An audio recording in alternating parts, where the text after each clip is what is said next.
Hello everyone, welcome to HVS studies. तो दोस्तों, आप सबको पता ही है कि SSC MTS जो एग्ज़ाम है 2023 का, उसकी एक सीरीज़ हमने स्टार्ट कर रखी है जिसमें most expected most repeated questions को हम कवर कर रहे हैं। तो आज उसका 13 पार्ट आज हम इस वीडियो में कवर करेंगे। हर एक क्वेश्चन एग्जाम बेस्ड क्वेश्चन रहेगा। जिस टाइप के क्वेश्चन जिस पैटर्न पे आपके SSC MTS के एग्जाम्स में क्वेश्चन पूछे जाते हैं, उसी टाइप के क्वेश्चंस आज आपको इस वीडियो में मिलेंगे। अगर आपको वीडियो पसंद आए, वीडियो को लाइक करें, शेयर करें और चैनल को जरूर सब्सक्राइब कर लें। तो चलिए वीडियो को स्टार्ट करते हैं हमारे पहले क्वेश्चन से। तो हमारा पहला क्वेश्चन है, in which session of the Indian National Congress the national song Vande Mataram was sung for the first time. तो भारतीय राष्ट्रीय कांग्रेस के किस अधिवेशन में पहली बार राष्ट्रीय गीत वंदे मातरम गाया गया था। अब ये क्वेश्चन हमने क्यों डाला है, क्योंकि इंडियन नेशनल कांग्रेस से पिछले साल आपके एग्जाम्स में काफी क्वेश्चंस देखने को मिले थे, इसलिए ये क्वेश्चन एग्जाम के लिए इंपॉर्टेंट हो जाता है, जिसका हमारा करेक्ट आंसर हो जाएगा कैलकाटा सेशन ऑफ 1896। जो कैलकाटा सेशन हुआ था 1896 में, उसमें जो हमारा नेशनल सॉन्ग है वंदे मातरम, उसको पहली बार गाया गया था। तो ये आपको ध्यान रखना है। इंडियन नेशनल कांग्रेस को किसके द्वारा स्टैब्लिश किया गया था 1885 में, आपसे पूछा जाता है। तो A.O. ह्यूम के द्वारा स्टैब्लिश करा गया था इंडियन नेशनल कांग्रेस को 1885 में। अगर यहाँ पे इंडियन नेशनल कांग्रेस की बात करें तो पहला सेशन जो हुआ इंडियन नेशनल कांग्रेस का 1885 में, उस टाइम पे प्रेसिडेंट थे हमारे उमेश चंद्र बनर्जी। वॉइसरॉय कौन थे ब्रिटिश इंडिया के पहले सेशन के टाइम पे, मतलब 1885 में इंडिया के वॉइसरॉय कौन थे? वॉइसरॉय कौन थे ब्रिटिश इंडिया के? तो वो थे आपके लॉर्ड डफरिन। लॉर्ड डफरिन आपके 1885 में वॉइसरॉय थे। इंडियन नेशनल कांग्रेस दो भागों में, दो पार्ट्स में स्प्लिट हो गया था, एक मॉडरेट्स में और एक एक्सट्रीमिस्ट में। आपसे पिछले साल क्वेश्चन पूछा गया था कि कौन से ईयर में इंडियन नेशनल कांग्रेस स्प्लिट हुआ था टू पार्ट्स में, तो उसमें आपका 1907 करेक्ट आंसर था। इस बार हो सकता है आपसे सेशन पूछ लिया जाए, तो सूरत सेशन जो हुआ था 1907 में, उसमें इंडियन नेशनल कांग्रेस दो पार्ट्स में डिवाइड हुआ, मॉडरेट और एक्सट्रीमिस्ट में।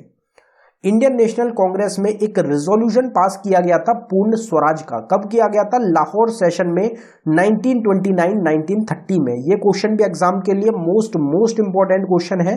आपसे पूछा जाता है कि पूर्ण स्वराज की जो डिमांड सबसे पहले करी गई थी इंडियन नेशनल कांग्रेस में, रेजोल्यूशन जो पास हुआ था, वो कब किया गया था, कौन से सेशन में हुआ था? तो ये आपसे पूछा जाता है। प्रेसिडेंट भी पूछे जाते हैं कि उस टाइम पे प्रेसिडेंट कौन थे। तो इस टाइम पे जवाहरलाल नेहरू प्रेसिडेंट थे इंडियन नेशनल कांग्रेस के, 1929 में भी और 1930 में भी। जो नेशनल एंथम है हमारी जन गण मन, इसको पहली बार गाया गया था कौन से सेशन में? तो कैलकाटा सेशन ऑफ 1911। जो हमारा नेशनल सॉन्ग है वंदे मातरम, वो भी कैलकाटा सेशन में गाया गया, और जो हमारा नेशनल एंथम है जन गण मन, वो भी सबसे पहले कैलकाटा सेशन में ही आपकी गाई गई थी। पहली महिला प्रेसिडेंट कौन रही इंडियन नेशनल कांग्रेस की? तो वो एनी बेसेंट थी, कैलकाटा सेशन 1917 में। पहले मुस्लिम प्रेसिडेंट इंडियन नेशनल कांग्रेस के बदरुद्दीन तैयबजी थे, जो कि इंडियन नेशनल कांग्रेस के ओवरऑल अगर बात करी जाए तो थर्ड आपके प्रेसिडेंट थे, और फर्स्ट मुस्लिम प्रेसिडेंट थे मद्रास सेशन ऑफ 1887 में। ये चीज आपको ध्यान रखनी है इंडियन नेशनल कांग्रेस से। बाकी सेपरेट वीडियो आपको इंडियन नेशनल कांग्रेस की हमारे चैनल पे फुल डेडिकेटेड मिल जाएगी। हर एक टॉपिक की सेपरेट वीडियो आप हमारे चैनल में, एक प्लेलिस्ट है ऑल स्टैटिक जीके टॉपिक के नाम से, उसमें आपको सारे टॉपिक्स प्रोवाइडेड हैं। अगला क्वेश्चन देखते हैं हमारा। अगला क्वेश्चन है, attorney general of India comes under which article of the Indian constitution. तो भारत का जो महान्यायवादी भारतीय संविधान के किस अनुच्छेद के अंतर्गत आता है? जो आर्टिकल्स का टॉपिक है अपने आप में मोस्ट इंपॉर्टेंट टॉपिक रहेगा। ज्यादातर हर शिफ्ट में आपको आर्टिकल से क्वेश्चन देखने को मिल सकते हैं। इसमें हमारा जो करेक्ट आंसर है वो आर्टिकल 76 हो जाएगा। आर्टिकल 76 में बताया गया है अटॉर्नी जनरल ऑफ इंडिया के बारे में, कि भारत में एक पद होना चाहिए अटॉर्नी जनरल ऑफ इंडिया के नाम से, भारत का महान्यायवादी होना चाहिए। ये आर्टिकल 76 में आता है। यहां पे आर्टिकल्स की हम बात करेंगे। आर्टिकल 47 में आपका क्या बताया गया है? तो duty of the state to raise the level of nutrition and standard of living and to improve public health comes under article 47। Article 49 में क्या बताया गया है? तो protection of monument, places, objects of natural importance. Article 50 में आता है हमारा separation of judiciary from the executive. Article 51 में हमारा promotion of international peace and security आता है। मोस्ट इंपॉर्टेंट रहेगा आर्टिकल 51A, जिसमें हमारी फंडामेंटल ड्यूटीज आती है। फंडामेंटल ड्यूटीज को हमने कहां से बोरो किया है? From where we have borrowed the fundamental duties in our Indian constitution. तो हमारा उसमें करेक्ट आंसर हो जाएगा यूएसएसआर, जिसको हम रशिया भी बोलते हैं, वहां से हमने बोरो किया है फंडामेंटल ड्यूटीज को, जो हमारे आर्टिकल 51A के अंडर आती हैं। फंडामेंटल ड्यूटीज कितनी है हमारी? तो प्रेजेंट टाइम में हमारी 11 फंडामेंटल ड्यूटीज हो जाएंगी। आर्टिकल 63 हमारा आता है वाइस प्रेसिडेंट ऑफ इंडिया से रिलेटेड। 64 में vice president to be the ex officio chairman of council of state, मतलब राज्यसभा की यहाँ पे बात की जा रही है कि वाइस प्रेसिडेंट जो होते हैं वो चेयरमैन होते हैं राज्यसभा के। 66 जो आर्टिकल है ये इलेक्शन ऑफ वाइस प्रेसिडेंट बताता है। 76 जो हमारा क्वेश्चन था अटॉर्नी जनरल ऑफ इंडिया। 79 में कॉन्स्टिट्यूशन ऑफ पार्लियामेंट। 80 में आता है कंपोजिशन ऑफ राज्यसभा। 81 में कंपोजिशन ऑफ लोकसभा। 83 में बताया गया है duration of houses of parliament. तो ये हमारे कुछ इंपॉर्टेंट आर्टिकल्स हैं। आर्टिकल्स की सेपरेट वीडियो आपको चैनल पे मिलेगी, आप उसको जरूर देख लें। अगला क्वेश्चन देखते हैं हमारा। अगले क्वेश्चन पे बढ़ने से पहले हम आपको बताना चाहते हैं कि 79 रुपीज में आपको एक ई बुक मिल रही है हमारी टीम के द्वारा, स्टैटिक जीके के क्वेश्चंस इसमें आपको मिलेंगे टॉपिक्स के, और साथ ही साथ जो करंट अफेयर है 2022 का उसके भी आपको टॉपिक्स प्रोवाइड कराए जा रहे हैं। टोटल ये जो हमारी ई बुक है इसमें 19 प्लस टॉपिक्स आपको मिलने वाले हैं, जिनसे एग्जाम्स में बार बार आपके क्वेश्चंस रिपीट होते हैं। अगर आप इंटरेस्टेड हो तो लिंक डिस्क्रिप्शन में है, आप डिस्क्रिप्शन में जाके इसको बाय कर सकते हैं। पेमेंट करने के बाद अगर आपको डाउनलोडिंग में कुछ भी इशू आता है तो नीचे हमारी जीमेल आईडी है, आप इस पे हमको डायरेक्टली मेल भी कर सकते हैं। अगला क्वेश्चन देखते हैं हमारा। अगला क्वेश्चन है हमारा, who is the author of the book an era of darkness the British empire in India. तो an era of darkness the British empire in India पुस्तक के लेखक कौन है? तो इसमें हमारा करेक्ट आंसर शशि थरूर हो जाएगा। शशि थरूर के द्वारा बुक को लिखा गया है, जिसका टाइटल रहेगा an era of darkness the British empire in India. ये टॉपिक भी एक ऐसा टॉपिक है जो कि मोस्ट इंपॉर्टेंट टॉपिक है आपके एसएससी एमटीएस एग्जाम्स के लिए। एग्जाम्स में ज्यादातर आपको शिफ्ट्स में बुक्स एंड ऑथर से या फिर जो हमारी ऑटोबायोग्राफीज हैं उनसे क्वेश्चंस देखने को मिलते हैं। इस टॉपिक को आप अच्छी तरीके से तैयार कर लें। कुछ यहाँ पे हम रिवीजन की बात करेंगे बुक्स एंड ऑथर्स के। तो chronicles of changing champion Smriti Irani की बुक रहेगी आपकी। Overdraft saving the Indian saver है आपकी उर्जित पटेल की। लीगेसी ऑफ लर्निंग है सविता छाबरा की। The India way strategies for an uncertain world S Jaishankar की है। Invincible a tribute to Manoj Pareek ये रहेगी तरुण विजय की। माई लाइफ माई मिशन रहेगी आपकी बाबा रामदेव की। Lal Bahadur Shastri politics and beyond Sandeep Shastri की है। Savarkar echoes from a forgotten past Vikram Sampath की। Wuhan diary dispatch from a quarantined city Fang की रहेगी। Shuttling to the top the story of PV Sindhu V Krishnaswamy की है। My encounters in parliament Balchandra Mungekar की। ये कुछ इंपॉर्टेंट हमारी बुक्स है। बुक्स की सेपरेट वीडियो आप चैनल पे देख सकते हैं। आप नीचे देख सकते हैं ऑल स्टैटिक जीके टॉपिक के नाम से एक हमारी प्लेलिस्ट है जिसमें 200 से ज्यादा टॉपिक कवर है। प्लेलिस्ट का लिंक आपको डिस्क्रिप्शन में प्रोवाइडेड है। अगला क्वेश्चन देखते हैं हमारा अगला क्वेश्चन है which is the largest living bird on earth. पृथ्वी पर सबसे बड़ा जीवित पक्षी कौन सा है? तो ये तो हमारा बेसिक क्वेश्चन है, ऑस्ट्रिच हो जाएगा। और ऑस्ट्रिच का जो अंडा होता है वो भी काफी बड़ा होता है। तो ऑस्ट्रिच क्या है? लार्जेस्ट लिविंग बर्ड है हमारा अर्थ पे। तो ये आपको ध्यान रखना है।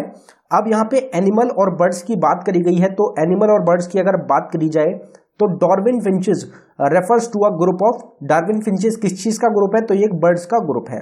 साइरेनिक्स जो है ये एक वॉइस बॉक्स है बर्ड्स का। अगर स्मॉलेस्ट बर्ड पूछा जाए विच इज द स्मॉलेस्ट बर्ड, तो वो हमिंग बर्ड है। लार्जेस्ट हमने ऑस्ट्रिच अभी कवर कर ली। नेशनल एक्वेटिक एनिमल क्या है इंडिया का? तो वो डॉल्फिन रहेगा। कौन सा एनिमल है जो कि अपनी स्किन जो है उससे रेस्पिरेशन करता है? तो इसमें हमारा फ्रॉग करेक्ट आंसर हो जाएगा। डबल हम्प्ड जो कैमल हैं वो कहाँ मिलते हैं? तो वो नुब्र वैली लद्दाख में मिलते हैं। टॉलेस्ट फ्लाइंग बर्ड सबसे ऊंचा उड़ने वाली बर्ड कौन सी है दुनिया की? तो वो सेरस क्रेन आपकी हो जाएगी। कौन सा स्नेक है जो कि अपना नेस्ट बनाता है, तो वो किंग कोबरा रहेगा। लार्जेस्ट मेंबर कैट फैमिली का कौन सा है, तो वो टाइगर आपका करेक्ट आंसर इस क्वेश्चन का हो जाएगा। अगला क्वेश्चन देखते हैं हमारा, how many countries share land boundaries with India, तो कितने देश हैं जो कि भारत के साथ भूमि सीमा साझा करते हैं, तो इसमें हमारा करेक्ट आंसर 7 हो जाएगा। टोटल 7 कंट्रीज रहेंगी जो कि अपनी क्या करती हैं, लैंड बाउंड्री शेयर करती हैं इंडिया के साथ। अगर वाटर बाउंड्रीज में भी आपकी बात होती तो उसमें मालदीव्स और श्रीलंका को भी शामिल किया जाता है। अब यहाँ पे जो हमारी टोटल 7 कंट्रीज हैं, हम इनकी बात करेंगे फुल डिटेल में। यहाँ से जो हमारी नेबरिंग कंट्रीज है उससे काफ़ी ज़्यादा क्वेश्चंस आपके बनते हैं, तो इसको हमने डिटेल में जितना ज़्यादा से ज़्यादा डिटेल में हो सकता है उसको कवर करने की कोशिश की गई है। तो यहाँ पे हमारी टोटल 7 नेबरिंग कंट्रीज हैं जिसकी हमने लेंथ कितनी है किलोमीटर में इंडिया के साथ जो बाउंड्री लगती है उसकी बात करी है। कितनी स्टेट्स और यूनियन टेरिटरी के साथ इंडिया की बाउंड्री लगती है इन कंट्रीज के साथ, और फिर कौन सी स्टेट या फिर यूनियन टेरिटरी की लगती है। अपने आप में इसमें अलग अलग टाइप से क्वेश्चन आपसे पूछे जाते हैं। तो इंडिया का जो सबसे बड़ा बॉर्डर लगता है वो लगता है बांग्लादेश कंट्री के साथ, जो कि लगता है करीब 4100 किलोमीटर अप्रोक्सीमेटली हम बात कर रहे हैं। बिल्कुल अगर परफेक्ट की बात करी जाए तो 4096.7 किलोमीटर का बाउंड्री शेयर होती है इंडिया और बांग्लादेश की। और इंडिया और बांग्लादेश 5 स्टेट्स के साथ, इंडिया की 5 स्टेट्स हैं जो कि बांग्लादेश के साथ बॉर्डर बनाती है, जिसमें वेस्ट बंगाल, मेघालय, आसाम, त्रिपुरा और मिजोरम, ये आपकी 5 स्टेट शामिल हैं। दूसरे नंबर पे सबसे बड़ी बाउंड्री शेयर होती है चाइना के साथ 3488 किलोमीटर्स की। ये भी हमारी 5 स्टेट्स और यूनियन टेरिटरी के साथ लगता है, जिसमें 4 स्टेट्स आती है हमारी और 1 यूनियन टेरिटरी। 4 स्टेट्स हमारी हिमाचल प्रदेश, उत्तराखंड, सिक्किम और अरुणाचल प्रदेश हो जाएंगी, और एक यूनियन टेरिटरी, 1 यूनियन टेरिटरी हमारी लद्दाख। पाकिस्तान के साथ हमारी बाउंड्री लगती है 3323 किलोमीटर की, जो कि हमारी 2 यूनियन टेरिटरी और 3 स्टेट्स के साथ लगती है। हमारी 2 यूनियन टेरिटरीज कौन कौन सी है, तो जम्मू कश्मीर और लद्दाख हमारी यूनियन टेरिटरीज हैं, और हमारी 3 स्टेट्स हो जाएंगी जिसमें पंजाब, राजस्थान और गुजरात शामिल हैं। नेपाल के साथ हमारी बाउंड्री लगती है 1751 किलोमीटर की। ये हमारी 5 स्टेट्स के साथ लगती है, उत्तराखंड, उत्तर प्रदेश, बिहार, वेस्ट बंगाल और सिक्किम के साथ। म्यांमार के साथ 1643 किलोमीटर की, 4 स्टेट्स के साथ जिसमें अरुणाचल प्रदेश, नागालैंड, मणिपुर और मिजोरम शामिल हैं। भूटान के साथ 699 किलोमीटर की बाउंड्री शेयर होती है, जिसमें हमारी 4 स्टेट्स रहेंगी, जिसमें सिक्किम, वेस्ट बंगाल, आसाम और अरुणाचल प्रदेश शामिल हैं।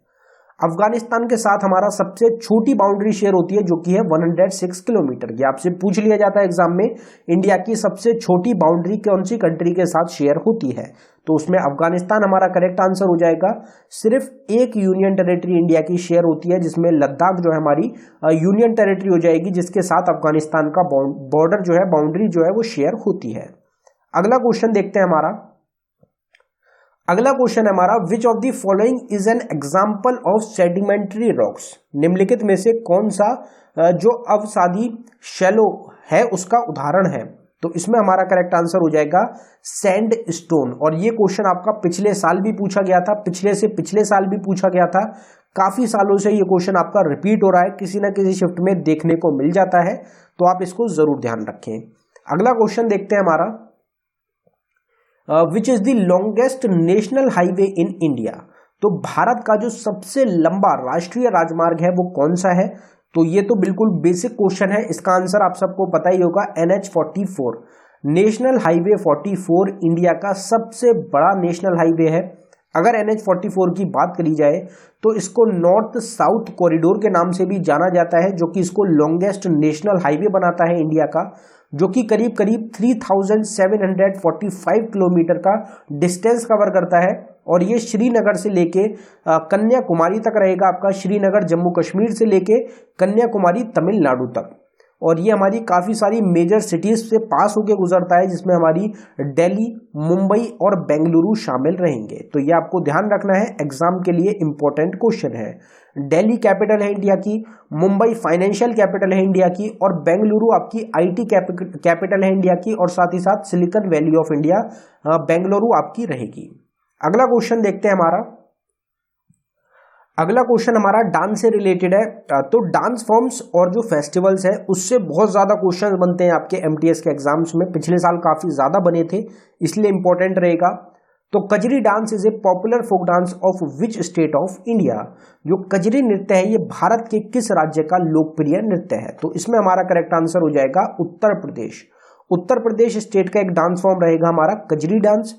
यहाँ पे कुछ डांसेस की बात करते हैं, जैसे लुद्दी डांस है हमारा पंजाब से, आंकिया नट आसाम से, लेजिम डांस महाराष्ट्र से है, जाता जतिन है बिहार से, रौफ है जम्मू कश्मीर से, भरतनाट्यम तमिलनाडु से, गिद्दा पंजाब से, डोमकच झारखंड से, कुचिपुड़ी आंध्र प्रदेश से, मोहिनीअट्टम केरला से, सत्रिया असम से, भवई राजस्थान गुजरात से और यक्षगाना आपका कर्नाटका का एक डांस फॉर्म हो जाएगा। और ये dances most important dance forms हैं जिनसे आपके एग्जाम्स में क्वेश्चंस बार बार रिपीट होते हैं। अगला क्वेश्चन देखते हैं हमारा। अगला क्वेश्चन हमारा फेस्टिवल से रहेगा। पिछला क्वेश्चन डांस से था, ये क्वेश्चन हमारा फेस्टिवल से है। दोनों मोस्ट इंपॉर्टेंट टॉपिक्स हैं। Ambubachi festival is related to which state of India. तो अंबुबसी महोत्सव भारत के किस राज्य से संबंधित है? तो इसमें हमारा करेक्ट आंसर आसाम हो जाएगा। Ambubachi is festival is related to Assam state. Assam state में सेलिब्रेट किया जाता है आपका अंबुबसी फेस्टिवल। अगर फेस्टिवल्स की बात करें तो मजूली फेस्टिवल आसाम का ही रहेगा। मुधेरा डांस फेस्टिवल है गुजरात से। मुधेरा आपको जहां भी मिल जाएगा, मुधेरा टेम्पल हो गया, मुधेरा डांस फॉर्म हो गया, मुधेरा विलेज हो गई, ये सब आपकी कहां से रिलेटेड हो जाएंगी? आपकी गुजरात से रिलेटेड है। सरहुल फेस्टिवल, धनसी फेस्टिवल और बान्ना फेस्टिवल है झारखंड से। सनबर्न फेस्टिवल गोवा से। बिहुला और राजगीर डांस फेस्टिवल बिहार का रहेगा। खजुराहो फेस्टिवल है मध्य प्रदेश का। मथऊ नारंग और गैमिस फेस्टिवल है जम्मू कश्मीर से। कोणार्क फेस्टिवल और इंटरनेशनल सैंड आर्ट फेस्टिवल है उड़ीसा से।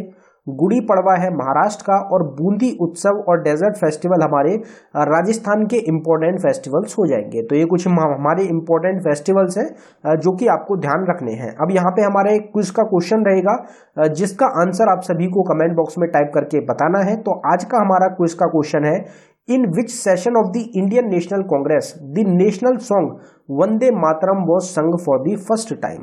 तो भारतीय राष्ट्रीय कांग्रेस के किस अधिवेशन में पहली बार राष्ट्रीय गीत वंदे मातरम गाया गया था? तो गिवन ऑप्शंस में से हमारा जो भी करेक्ट आंसर है, जो भी सेशन हमारा करेक्ट है, ईयर जो भी हमारा करेक्ट है, उसको आप कमेंट बॉक्स में जरूर टाइप कर दें। एग्जाम के लिए जितने भी इंपॉर्टेंट क्वेश्चंस हैं उनकी सीरीज आपके लिए हम यहाँ पे प्रोवाइड करा रहे हैं। अगर आपको वीडियोस पसंद आ रही हो तो वीडियोस को लाइक जरूर करें, चैनल को सब्सक्राइब कर लें। नीचे आप देख सकते हैं ऑल स्टैटिक जीके टॉपिक के नाम से 200 से ज्यादा टॉपिक कवर है इस प्लेलिस्ट में। इस प्लेलिस्ट का लिंक डिस्क्रिप्शन में है, आप डिस्क्रिप्शन में जाके हमारी इस प्लेलिस्ट को देख सकते हैं। उसमें आपको सारे टॉपिक्स की सेपरेट वीडियोस मिल जाएंगी। अगर आपको ई बुक्स बाय करनी हो तो आप लिंक डिस्क्रिप्शन में है, डिस्क्रिप्शन में जाके ई बुक्स को बाय कर सकते हैं। धन्यवाद।